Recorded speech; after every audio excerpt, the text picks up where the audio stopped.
Gobierno y sociedad en los pueblos y las ciudades virreinales. Cuando se inició la dominación española en el territorio de la Nueva España, lo que hoy es Coahuila de Zaragoza fue poblado por tres grupos raciales: indígenas, españoles y africanos, que se mezclaron y originaron las primeras formas de mestizaje. Al consumarse la conquista en 1521, muchos españoles se unieron con mujeres indígenas y tuvieron hijos. Así se formó un grupo conocido como mestizo, con rasgos físicos de ambas culturas. Desde principios del siglo XVI se traían de África a Nueva España individuos que llegaban como esclavos a trabajar, sobre todo en la minería, y que se fueron mezclando con otros grupos raciales. En la sociedad de la época virreinal, los españoles europeos, blancos, gachupines-sulares, formaban un grupo con muchos privilegios. Eran los dueños de las minas, tierras y comercios. Además, dirigían el gobierno y la iglesia. La mayoría vivía en las ciudades más grandes. Le seguían los criollos, hijos de españoles peninsulares que habían nacido en América.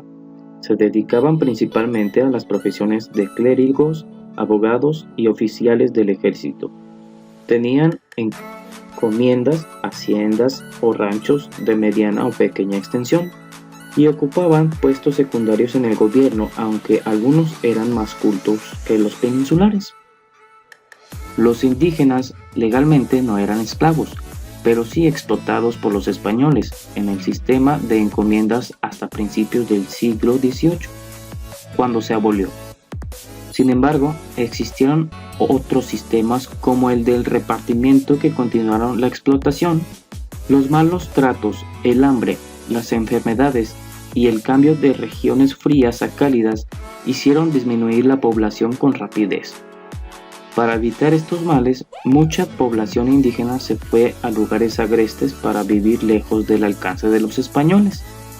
Esto les permitió conservar sus tierras, su idioma, sus costumbres y tradiciones hasta después del virreinato.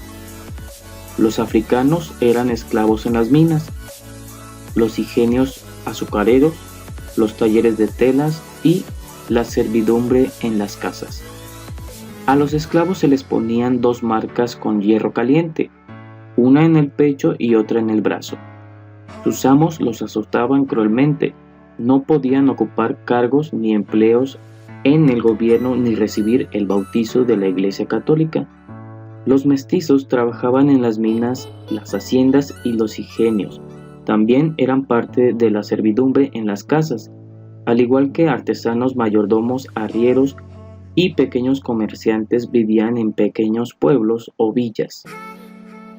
Ahora vamos a conocer lo que fueron las castas en la Nueva España, principalmente en el siglo XVIII.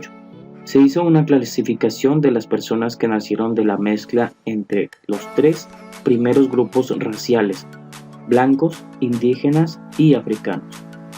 En esta época se tenía la idea de que cuanto más pura fuera la sangre, se valía más en la sociedad. Por eso las castas formaban una jerarquía racial, es decir, los más importantes a los que eran menospreciados. Todo esto coincidía con el nivel económico y social. Entre las castas, las más importantes eran de los mestizos, mezcla de sangre española e indígena; la de los mulatos, mezcla de sangre española y africana; y la de los zambos, nacidos de sangre africana e indígena. Con el tiempo se multiplicaron las combinaciones. En la época virreinal, Coahuila de Zaragoza se pobló con estas variantes y por eso muchas personas que viven actualmente en el estado tienen raíces indígenas, españolas y africanas.